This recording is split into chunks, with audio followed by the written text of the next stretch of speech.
Hello, and welcome to our next episode of Courage, Confidence, and Connections podcast. We have a guest today, and her name is Laureen Quick, and we're going to get to know a little bit about her, what's been going on in her life, and really what inspires her to do what she does. And it's mostly about her. So you won't hear a lot from me, but I'm just going to ask the questions. Laureen, welcome. Thank you. I'm really delighted, Janice, to be here. Well, I'm delighted to have you, and you hail from Idaho right now. And I do out in Boise, Idaho. very nice, very nice. Now, first thing I'd like to know is tell me a little bit about you and what you really love about your life right now. Well, I am. I'll define myself like everyone does to start by talking about my work. I am a transformational life coach who works with women over 50 years of age and older. Um, what I love about my life is that I feel at my age, I'm 66, I feel at my age I am suddenly free. I am free to choose who I want to be, and I'm free to do the things I want to do. I don't feel like I operate under very many constraints, if at all. Well, that's That's what about fantastic. my life. Yeah, that's fantastic. So, on that note, what is a little bit about your history and how you got to where you're going? And you just free flow, you just tell me as much as you want to say. Well, I've been a lifetime entrepreneur doing multiple different businesses. And as I retired a couple of years ago, I thought I was going to be retired.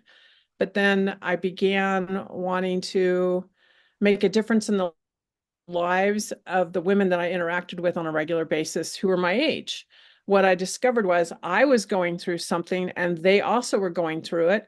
And what we were going through is waking up and realizing that we have maybe, I don't know, 30, 40 years left of life on this planet.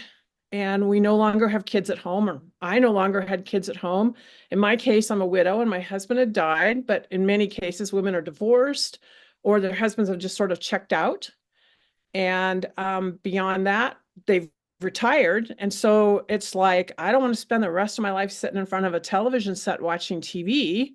I want to make a difference in the world. I want to have fun. And so I began working on myself first in terms of getting myself to a place where I feel free to do what I choose, what I want for my life. And then I began coaching women in the last several years around helping them find that same freedom. Well, that's fantastic. And so you focus on women over 50, right? 50 and over? Yeah. Yeah, that's great. Well, I'm in that category, but we won't have to get that specific. But I know what you're talking about. Life's transitions, depending on what they are, can be very challenging and cause us Yep. to question everything, can't it?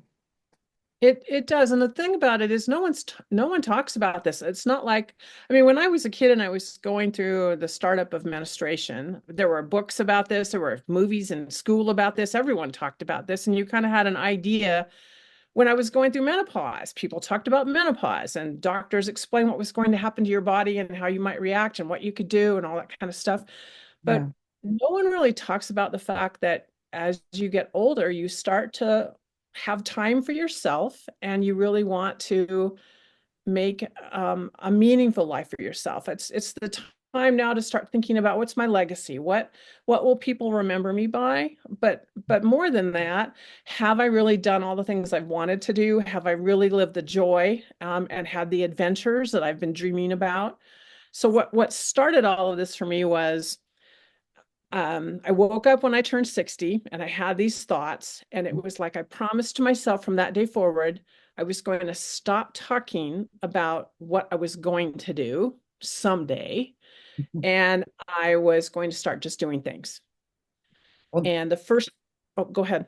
well, I was going to ask you, you keep going. I've got some questions Okay. on that. That's The great. the very first thing I did was I booked a tour to Peru with my youngest daughter, and we went to see Machu Picchu because it was always something I said I was going to do, but there was never enough time, or there was no one to go with, or it cost too much money, or whatever reason I was giving myself for not doing that.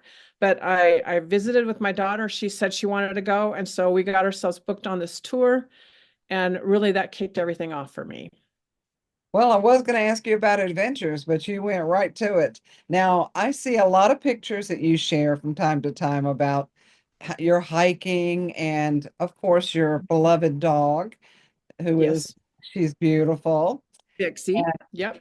And what's her name? Dixie. Dixie. That's right. That's right. She's beautiful. Probably a lot Thank of you. fun and good companion.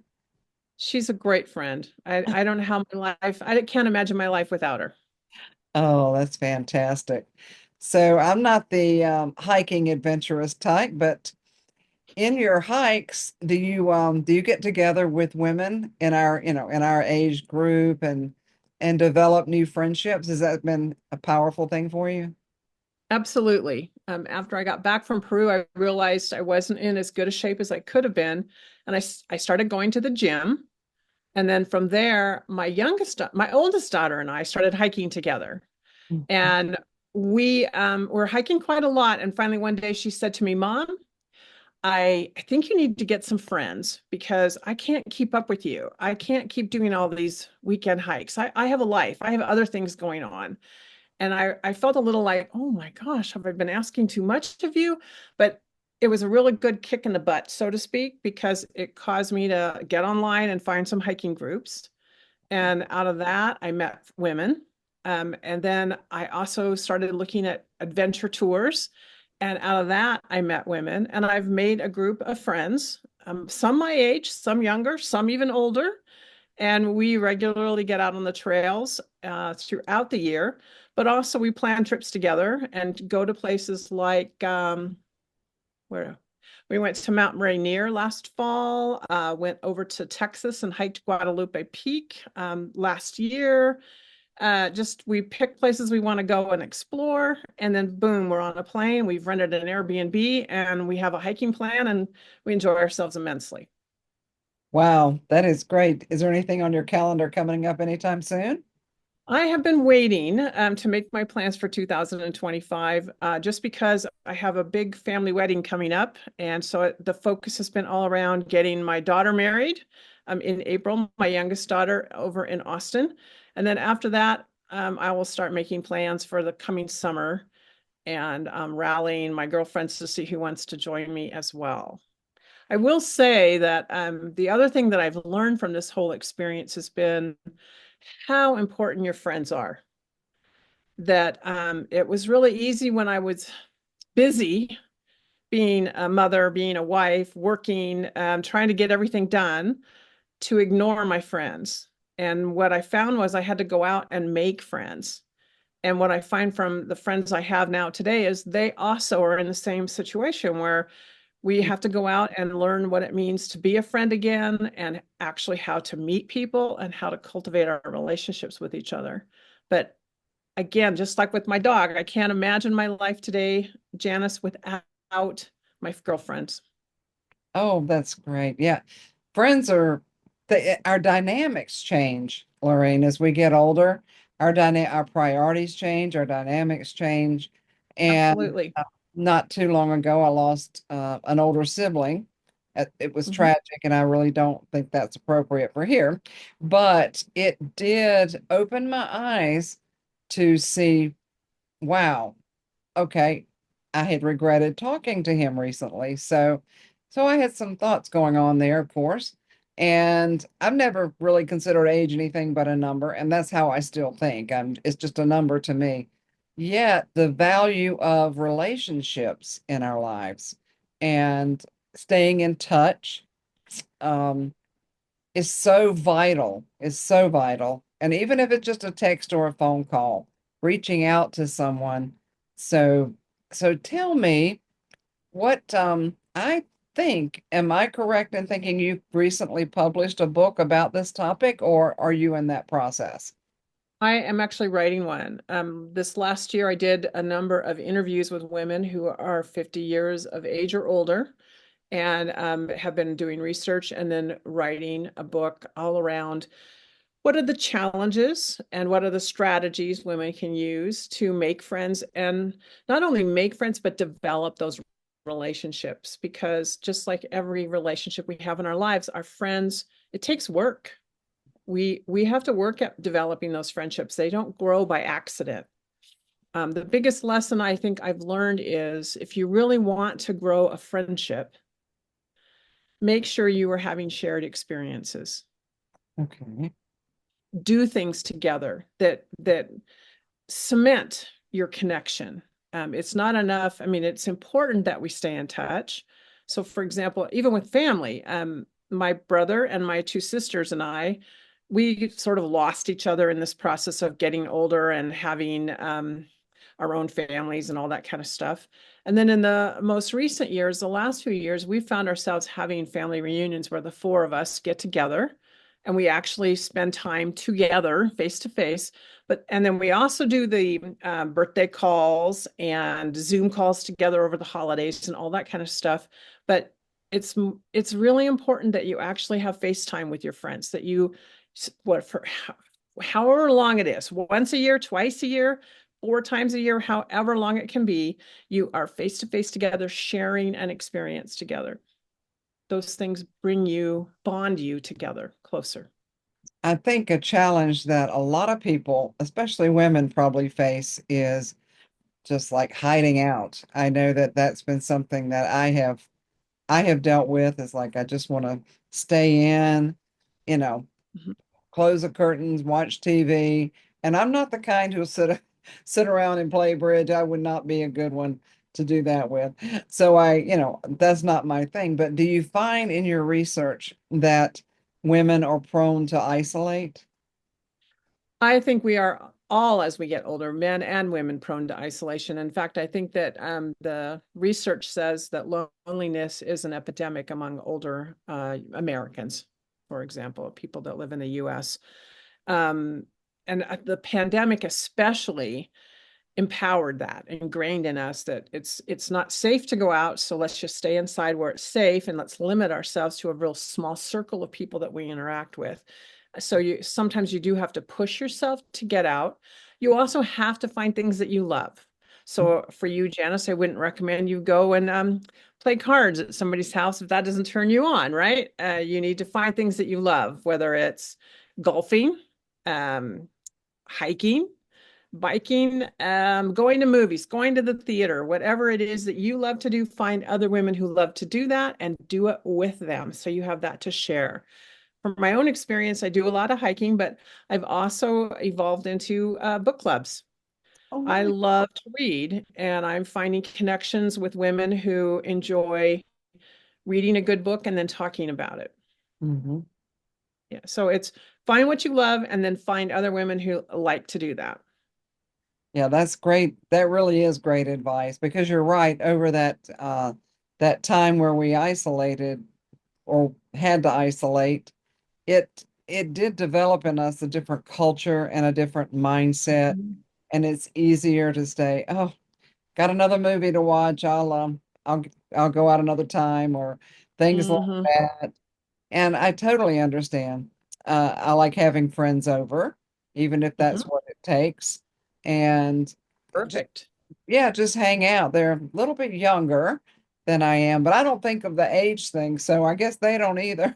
I don't. No, and actually, I think it's one of the other things I learned in my research is it's really healthy to have friends of all ages. Ex- So you should seek out multi-generational friends because the people, the women, the friends who are 10, 20 years younger than you, they see the world differently than you and they expose you to that viewpoint. Likewise, you see the world a little differently than them and you expose them to that viewpoint. And out of that, you mutually benefit. You grow, right? You do. And speaking of hiking, there's a movie I just feel like I don't remember the name of it. So pardon me, I can't refer other people to it, but I'll get back with you and tell you later. But it was Okay. this woman in the UK, I do believe, somewhere in the UK, that was in her maybe her 80s, and her husband had died suddenly. Mhm. she had been going through things and found something she wrote that she wanted to climb this particular mountain or cliff right off one of the oceans or out there. It was fascinating, and she went through all kinds of stuff. The weather out there was probably like something we'd never dealt with, but it was fascinating to me. She did want to quit a few times. She finally hired somebody to help her get in shape and learn the terrain, but she did it. I think it's based on a true story, from what I understand. It just was fascinating. She hired this young man who was very experienced, and Yeah. yeah, it just amazed me. And we see images and pictures or videos of people all the time, and women of all ages doing things that, like, you're supposed to sit in your rocking chair when you turn 70. And you're supposed to, so tell me if your research has brought up some of that. You turn old, so you got to do these things. What kind of things have you run into with the research you've done? I definitely experience it, and I also see it with my clients and my friends, where you're told this is what you should be doing, right? And one of the biggest ones is you should be taking care of your grandchildren. And while I am a grandmother and I love my grandson, I'm not his parent, right? And I want to be his grandmother, not his mom. So I think it's really important in regard to other people and their expectations of you with how you should be aging and what you should be doing. First, that you're really clear about what you want. And secondly, that you set really strong boundaries within your family, among your friends, or whoever it is, Mhm. letting them know that this is what you will do and this is what you can't do. And you can't do it because you're busy doing other things, right? Right. I think it's I think that was one of the biggest lessons for me to learn was I I thought about initially a lot what other people thought of me. And they're going to think I'm crazy. I like the woman in the video you just talked about, or the movie you just talked about. I got it into my head I wanted to climb the tallest mountain in Ireland. And that was the reason I went to Ireland, was I'm doing this. And I hired a guide who walked me up that mountain, and I thought I was in good shape. And I mean, for me, I was. I could have been in a lot better shape. It took me about 8 hours to get up and down that mountain, and there are people that die on that mountain. So I'm glad that I had the guide that went with me. And ironically, she was like 2 or 3 years older than me. And What? she probably could have run up and down that mountain twice or maybe three times while I was climbing it once. But I think if you get into your heart and you realize there are things that you were meant to do on this earth before you leave it, now is the time to do it. And you shouldn't let anyone else's expectation about who you are and who you should be and what you should be doing to stop you from doing those things, because we don't have that much time left. We most of us my age have less time on this earth remaining than we've lived. Right. And I wasted enough of it when I was younger. I'm not wasting another minute of it today. Well, I'm with you on that one. The A lot of my clients, I do wind up talking about expectations and boundaries, Mhm. because if other it's bad enough, I think we most people put too many expectations on ourselves, so we don't need other people's as that. But even on ourselves, you have short hair, I have long hair, and one thing that generationally growing up, I mean, all the women had short hair. I'm like, Mhm. excuse me? I don't, I mean, I've had short hair, but no more. I looked at pictures. I went, I looked okay with short hair. Now I'm going to do it my way. Now I have to tell a little story that about my great Aunt Hetty. I've written a lot about her in my blogs and my writing, but she was my mentor, not an idol so much, although I just loved her dearly. She had long white hair down beyond her waist until she passed. And granted, she wore it up in a bun most of the time, but Mhm. what I loved to go over when I was over there, brush her hair. She loved to have us do that, my sister and I. Oh. So get to brush her hair. And I thought, she didn't care what other people thought. So Mm-mm. so there. And I think too many times, whether it's cultural or genetic, um, what's the word if you how you Generational. generational, how you were raised, how you Hmm. think. Ironically, my mom always had short hair from what until since I guess from the time she started having all of us. And here's the funny thing, Laureen. Granted, she was bedridden at the end, but she didn't have her hair cut. And when she passed, she had a long ponytail. And it was braided. And so that to me is precious. I think, the expectations like, well, I can't do this because of my age. What are people going to think? What am I? So in your book, do you talk about the boundaries and the expectations of others and ourselves? Yes, it will when it's finished, it will be a very practical guide on strategies and steps and actions you can take to develop relationships with others that's based on mutual respect and love.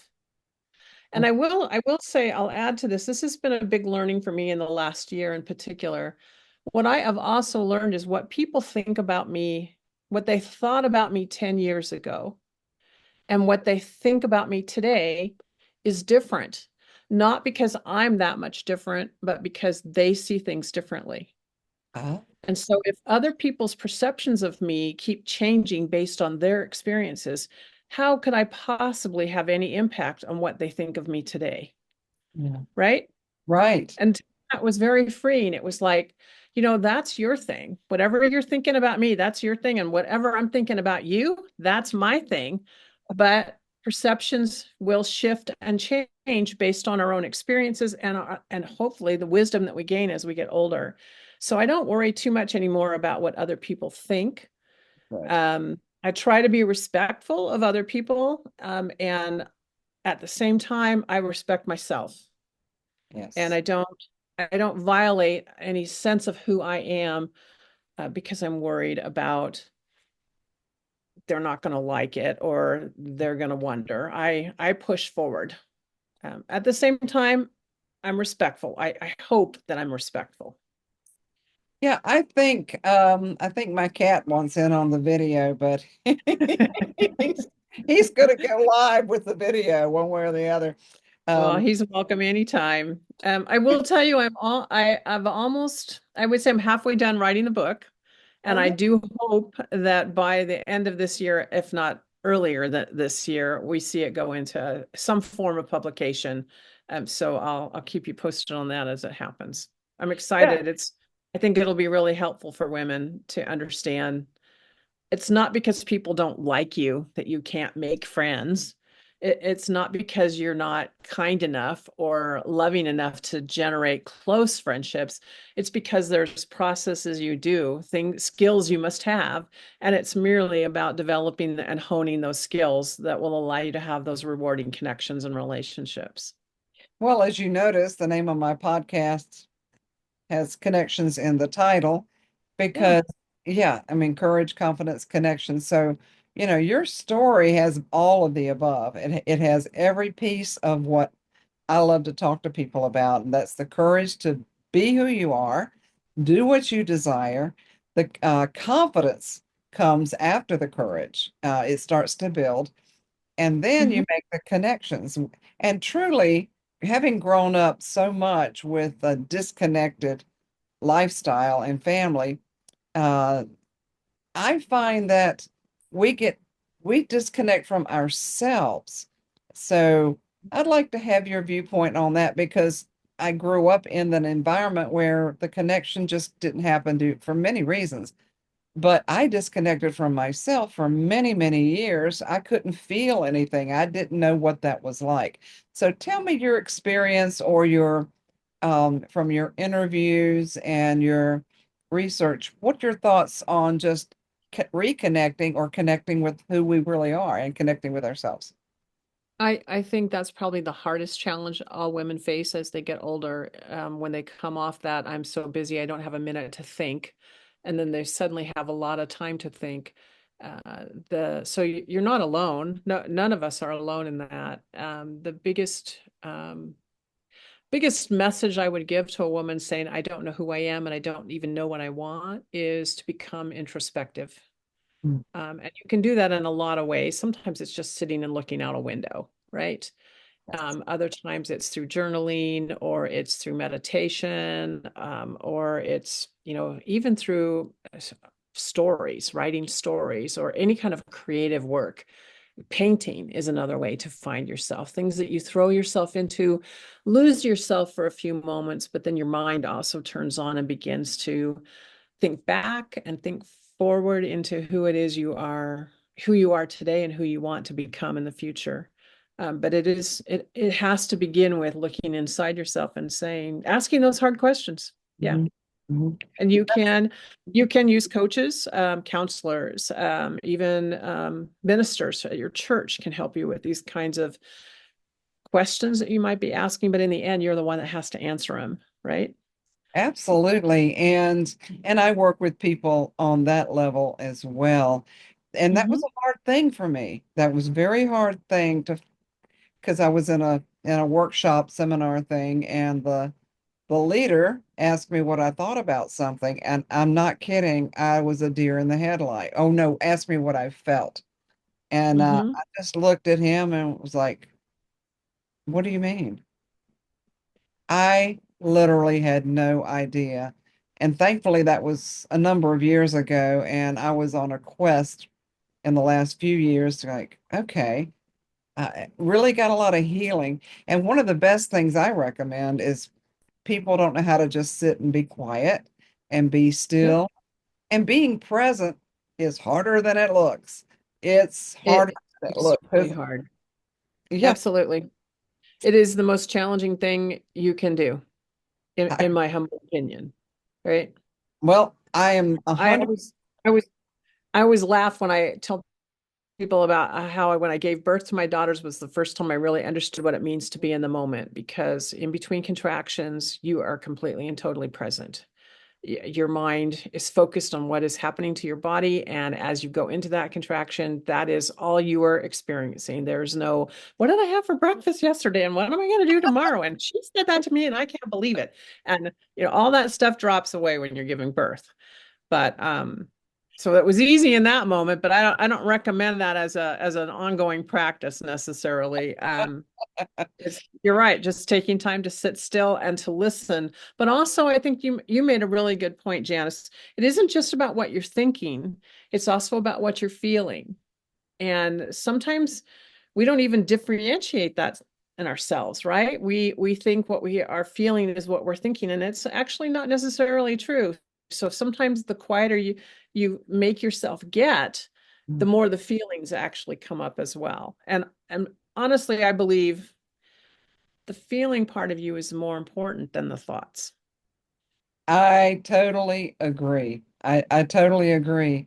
And again, we both know that it's a challenge, but it's a practice you can learn. Even this morning after doing it for years, uh, Mm-hmm. my mind's going zip, zip, zip, zip. It's like those cartoon balloons, Yeah. thought, and it's true. So you can't do it wrong. You can just practice. Now, one example I was given a number of years ago was have you ever driven somewhere and you lost track of time, just completely lost track? Zoned And out. yeah, zoned out. And it's not so dissimilar. It's not that, I mean, I like to focus on like a starry night, just like a dark sky in my mind. And I find that I love the night sky. So I love doing that. I have to pop the balloons every now and then, take a And metal pin, stars. pop, pop. It's a beautiful image for me, the stars at night. I love that. For me, what I'm learning is I actually write poetry now, I heard, and I read, the I read. the poetry is actually what I'm feeling. Oh. The poetry becomes, I mean, then I get into my mind around the words and all that kind of stuff and organizing things. And once I get it out, right? But the um, emotional side, it actually is, I know a poem is good for me when I've actually felt I expressed what it is I was feeling about this situation. An example is I've been working on a poem today. Um, my aunt passed away this last weekend. And one of the things, one small piece of the thing that struck me about this was I hadn't seen her. The last time I saw her was about 5 years ago. And I thought that's the last time I saw her.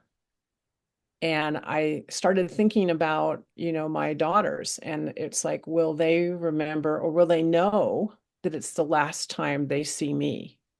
Mm. Or anyone else even. When is the, I mean, we have a conversation and we think we'll always see each other again, but then we don't. And that took me to a very deep place. And out of that emerged this poem called The Last Time. And later I'll share it. It's not ready yet, but I have just come to realize, and perhaps that's why it seems to come in waves, this poetry writing. When I'm feeling a lot of emotions, I sit down and try to articulate that through my words in poetry. And it has been very healing for me and cathartic. Oh, that's beautiful. It really, really is. I'm in a writers group with several authors, and Mhm. one's a poetry. Um, what do you call somebody who writes poetry? A Poet, poet. a A poet. poet. It's like, "Whoopsie." Okay. But anyway, and so I'm getting used to reading hers because they read more like it's not rhyming poetry, it's the other kind. So it's it's Yeah, different, but it's engaging, and I'm finding myself just drawn in, and I feel things. I can see it when what she writes. I can feel it. And I really believe that getting a little bit back to growing older is take out pictures and reflect on the good. Having lost some family members in the last year and a half or so, it's I finally was able to just get pictures out and just go, oh my gosh. Okay, so my mom I didn't see for 5 years before was it 4 years before she passed? And so because she was 2,500 miles away and didn't travel, and it was just limiting circumstances. yeah. But I got many video call with friends and family and her, and I got to have conversations, and so she wrote me a letter the last week before she passed. She had someone write it Aw. for her. Yeah. So I advise people of all ages, just treasure, like you said, the time. And you don't want to be morbid and think I may never see you again, of course, but No. appreciate the time and be there. If you're with someone, be there. Absolutely, 100%. That's being fully present in the moment, like we were talking about earlier. For me, as I've gotten older, I realize I want my life and my death to be a gift to people. I Yeah. want people to feel like they have expanded, that they have been blessed to know me. And so I try to think about that when I'm engaging in conversations with my family, with people I love, with my clients. Am I fully present and do they feel listened to and heard? Because honestly, in this world today, very few of us do listen to each other. Very few of us feel we've been heard. And it is a very primal human need to feel that connection. It is. Well, we're going to wrap it up, but tell our audience quickly. We're going to have all your information, of course, provided with the video. But if you just want to give us a quick rundown of how people can be in touch with you, whether it's to buy your book in the future, reach you for coaching, that type of thing. I would say if you're interested in making a connection with me, I would just love for you to reach out on Facebook and find me, Laureen Quick. Janice will provide the actual spelling of my name and all that good stuff. But once you do that, we can talk about what makes sense. I have a group called Next Chapter Sisters that are women from all around the world who are 50 and older who connect regularly through this group. And all of us are aspiring to live our best lives. I publish a blog. I also publish a weekly newsletter. So, in any way that I can share what I am offering the world, I would love to do that for anyone listening. Just reach out to me through Facebook, mention Janice as the source of our connection, and we'll get connected together and find out what works best for you. And And of course, yes, if you do that, you'll know the day my book is published, I'll be singing it to the universe. It's done, it's done. And you can buy it here.